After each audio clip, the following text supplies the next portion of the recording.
Hace algunos años, un profesor del Seminario Teológico Gordon Conwell, al norte de Boston, el doctor David Wells, publicó un libro que cayó como una bomba entre el círculo de los teólogos de la nación. El título en español sería No hay lugar para la verdad. Y el subtítulo lo encuentro significativo, ya que él usó la frase ¿qué pasó con la teología evangélica? Lo que decía el libro causó gran revuelo en el mundo evangélico. El doctor Wells expone aquí su preocupación por la desaparición de la teología confesional en la vida de la iglesia de hoy. Me gustaría iniciar esta serie leyendo un breve comentario de este libro del doctor Wells. Él hace esta declaración. La desaparición de la teología en la vida de la iglesia y la orquestación de esa desaparición por parte de alguno de sus líderes es difícil no notarlo hoy en día, pero, por extraño que parezca, no es fácil de probar. Es difícil pasar por alto en el mundo evangélico la adoración vacía que es muy frecuente, por ejemplo, en el cambio del foco central de la fe de Dios a uno mismo, y la predicación psicologizada que él sigue a este cambio, en la erosión de su convicción, en su pragmatismo estridente, en su incapacidad para pensar agudamente sobre la cultura y en el deleite de lo irracional. Hace poco asistí a una reunión en Filadelfia. Era con la junta directiva de una organización conocida por la sigla ACE, que es la Alianza Confesional Evangélica, la cual se reunió en primer lugar debido al estímulo que produjo el libro del Dr. Wells, ya que este grupo estaba preocupado por ayudar a llamar a la iglesia de vuelta a su raíz confesional, entendiendo que el cristianismo tiene una teología. Ahora bien, el propósito de esta serie que iniciamos hoy es dar una visión general, una especie de vistazo de la esencia de esa teología que es llamada teología reformada.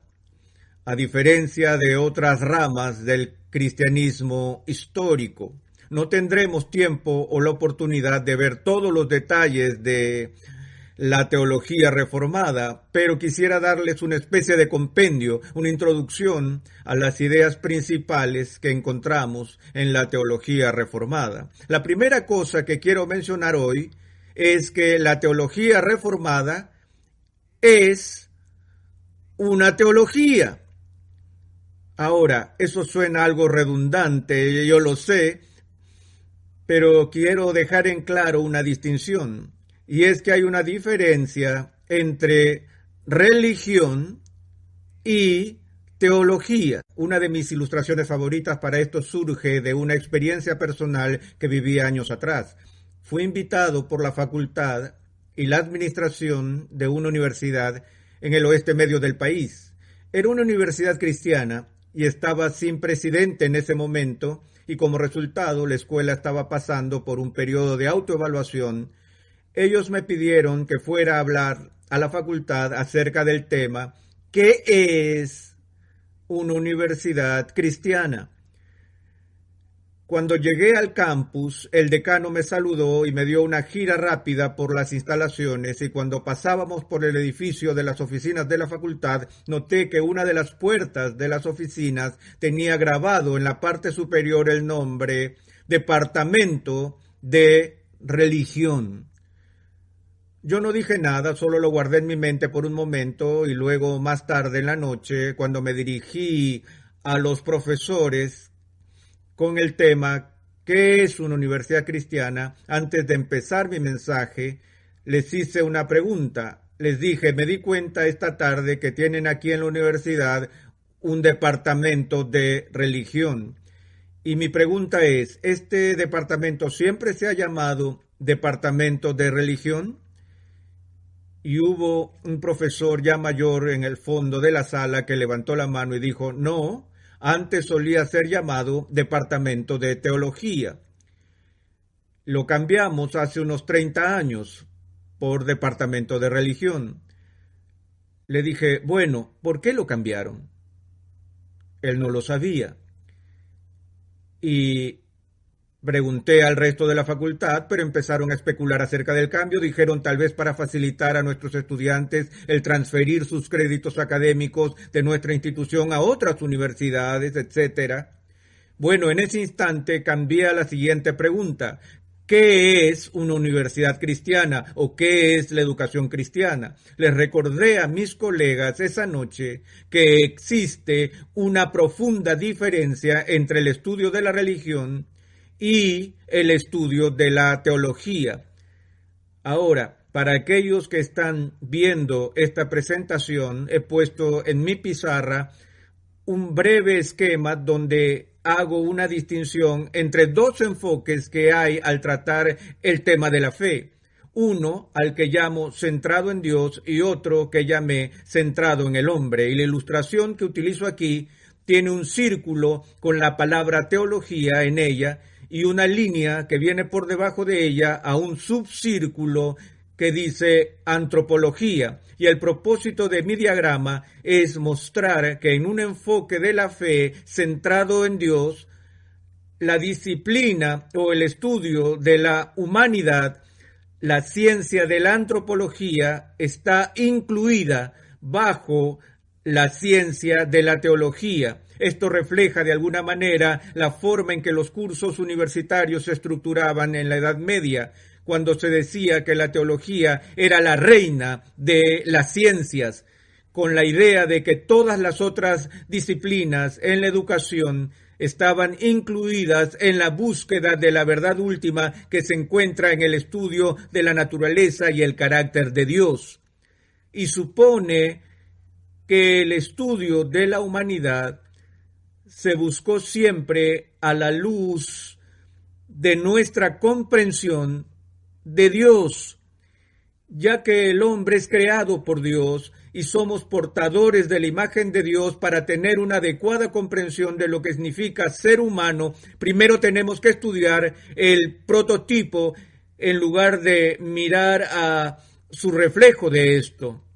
Y a continuación, por debajo de la línea central, tengo contenido en un círculo el enfoque del hombre centrado en las cosas que ve la antropología, y luego bajo un círculo más pequeño que dice religión. Si vamos a las universidades seculares de hoy y estudiamos religión, generalmente esos estudios se llevarán a cabo en el marco del departamento de sociología o de antropología. Y la diferencia es esta: el estudio de la teología es el estudio de Dios mismo, primero y ante todo. El estudio de la religión es el estudio de un tipo particular del comportamiento humano. Nos damos cuenta que hay todo tipo de religiones en el mundo. Y cuando las personas están involucradas en la religión, están involucrados en ciertos actos característicos como la oración y la adoración y el sacrificio y el canto y la devoción y ese tipo de cosas, todas pertenecientes a los ceremoniales de las religiones humanas. Y cuando estudiamos la religión desde una perspectiva humana, estamos examinando cómo personas que tienen ciertas creencias sobre lo sobrenatural se comportan en su vida personal y en su vida de culto. Pero cuando digo desde un principio que la teología reformada es una teología, no una religión, quiero decir que no es simplemente una manera de comportarse que se puede determinar mediante el estudio de asuntos humanos. Se trata más bien de un sistema de creencias que es de hecho una visión de la vida y la cosmovisión con Dios en el centro. Ahora vivimos en una cultura que tiene ciertos axiomas y dichos que son populares en la nomenclatura del día. Ustedes deben haber escuchado decir que no importa lo que creas mientras seas sincero. Y esa idea comunica que lo que a Dios le preocupa realmente de nosotros es que seamos religiosos. No importa cuál sea la religión, siempre y cuando seamos sinceramente religiosos. Bueno, esa idea está en un punto de colisión con el cristianismo bíblico, porque en primera instancia la Biblia reconoce que el hombre es incurablemente religioso, es homo religiosus, y donde quiera que miremos en el mundo nos encontramos con todo tipo de manifestaciones de la religión. Cuando el pueblo judío fue llamado por Dios y consagrado y apartado para ser una nación santa, no eran las únicas personas religiosas en el mundo. Todas las naciones alrededor de ellos tenían sus religiones particulares. Pero cuando Dios hizo este pacto con su pueblo y los llamó a ser santos, a ser diferentes, en el comienzo mismo de su ley, Él dejó algunas cosas absolutamente claras. Lo primero fue, no tendrás dioses ajenos delante de mí. Y lo segundo, no harás para ti mismo ninguna imagen. Al mismo comienzo del pacto del Antiguo Testamento, en el Sinaí hubo un énfasis en una fe que había de ser diferente a las otras religiones. Una fe que se centró y se centra en el carácter de Dios mismo. Ahora sabemos lo que ocurrió muy temprano en la historia de Israel en el Antiguo Testamento. Recientemente tuvimos una conferencia en Orlando sobre lo esencial de la fe cristiana, y pedí la atención para ver un incidente que quedó registrado en el capítulo 32 del libro del Éxodo. Voy a leerles una parte de este episodio, empezando con el verso 17. Leemos lo siguiente: Cuando oyó Josué el clamor del pueblo que gritaba, dijo a Moisés: alarido de pelea hay en el campamento. No es voz de alaridos de fuertes, ni voz de alaridos de débiles. Voz de cantar oigo yo. Ahora, imagínense este escenario. Moisés acaba de regresar del monte Sinaí. Él ha estado a solas con Dios, conversando con Dios, por así decirlo, cara a cara. Y cuando él desciende de la montaña, se encuentra con Josué. Y Josué viene a Moisés y le dice que escucha este ruido fuerte proveniente del campamento. Y el primer instinto de Josué fue imaginar que había algún tipo de guerra, porque no se escucha ese tipo de gritos, chillidos y alaridos de un tumulto de gente, excepto en el campo de batalla. Pero a medida que se acercaba dijo: espera un minuto, no es el sonido de victoria, no es el sonido de derrota, es el sonido de cantos lo que escucho. Y se dio cuenta de que se estaba acercando a la gran asamblea de los hijos de Israel, que habían sido convocados para la observancia religiosa, cantando vigorosamente en la celebración de su religión. Pero fue una celebración que se centró en un becerro de oro. Un becerro de oro que el pueblo le había impuesto y suplicado al sumo sacerdote Aarón que les hiciera, para que pudieran tener un Dios como todas las otras naciones. Un Dios que fuera tangible, un Dios que pudieran ver, un Dios que fuera contemporáneo, un Dios que fuera relevante, un Dios con el que pudieran emocionarse. Y el primer sumo sacerdote, consagrado por Dios mismo, sucumbió a las demandas de la gente y les construyó un becerro de oro. Ahora, mientras tanto, en lo que esto ocurría, inicialmente, Moisés, usted recuerda, había estado en el Sinaí, en relación con Dios. Y Dios sabía lo que estaba pasando en el pie de la montaña, pero Moisés no. Escucha lo que Dios le dijo a Moisés en el versículo 7. Entonces Jehová dijo a Moisés: anda, desciende, porque tu pueblo que sacaste de la tierra de Egipto se ha corrompido. Pronto se han apartado del camino que yo les mandé.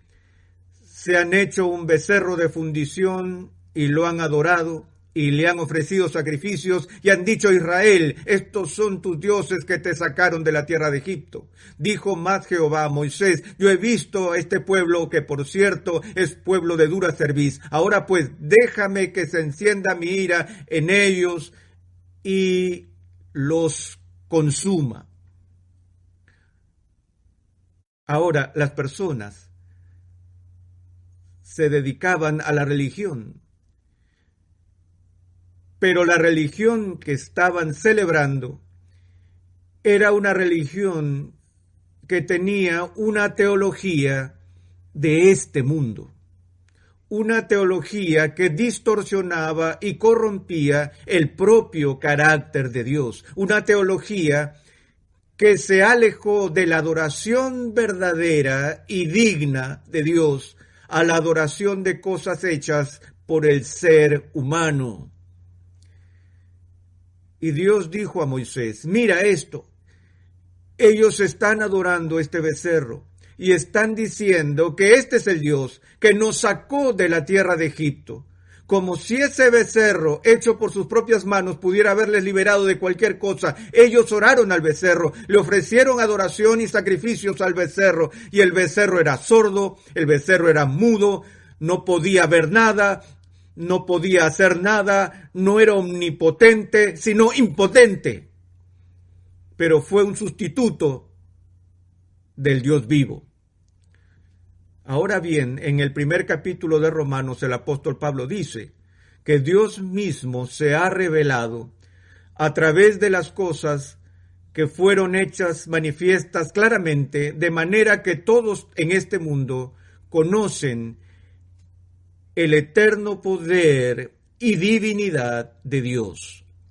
Y sin embargo, el principal pecado de la humanidad es tomar ese conocimiento de Dios y menospreciarlo para hacer lo que el apóstol Pablo dice en Romanos, que detienen con injusticia la verdad y luego intercambian esa verdad por la mentira y sirven a las criaturas antes que al Creador. El intercambio es entre lo incorruptible, trascendente, santo, que es Dios, por la corrupción de las cosas hechas por hombres. En otras palabras, amigos, el pecado más básico que nosotros, y no solo los paganos de tierras lejanas indígenas o las tribus primitivas cometen, sino el que nosotros cometemos, lo que nos acosa, la tendencia a la idolatría. Y la idolatría involucra religión, pero incluso la religión cristiana puede ser idólatra. Cuando despojamos a Dios de sus verdaderos atributos y ponemos en el centro de nuestra adoración algo que no es Dios mismo. Ahora bien, si vamos a mirar la esencia de la teología reformada, tengo que decirles a ustedes que el foco más estricto de la teología reformada está en la teología, en el conocimiento del Dios verdadero. Vivimos tiempos donde la gente dice que la teología no importa. Esto es lo que denuncia David Wells en su libro No hay lugar para la verdad. Lo que cuenta es sentirse bien, ser servidos en nuestras necesidades psicológicas, tener un lugar donde podamos sentir el calor del compañerismo y tener un sentido de pertenencia y de relevancia. Y la teología es algo que divide, algo que suscita controversia y debates. No necesitamos doctrina, se nos dice, necesitamos vida. En el corazón de la teología reformada está la afirmación de que la teología es vida, porque la teología es el conocimiento de Dios. Y no hay conocimiento más importante que exista para informar nuestras vidas que el conocimiento de Dios. De eso es que trataba la Reforma Protestante. Hubo escándalos en el sacerdocio, se nos dice, había problemas de inmoralidad, tanto entre el pueblo católico romano como entre el pueblo protestante. Y Lutero en ese momento dijo que Erasmo atacó al Papa en su vientre. Él dijo, yo lo ataqué en su doctrina. Lutero aún admitió haber dicho, hay comportamientos escandalosos entre nuestra propia gente, pero lo que tratamos de hacer primero es venir a una comprensión profunda de Dios, porque nuestras vidas nunca serán reformadas, nunca serán puestas en conformidad a Cristo hasta que tengamos una comprensión clara de la forma original, del modelo, del ideal, de la verdadera humanidad que se encuentra en Cristo, y eso es una cuestión de teología. Así que empecemos con el claro reconocimiento de que la fe reformada es una teología que impregna toda la estructura.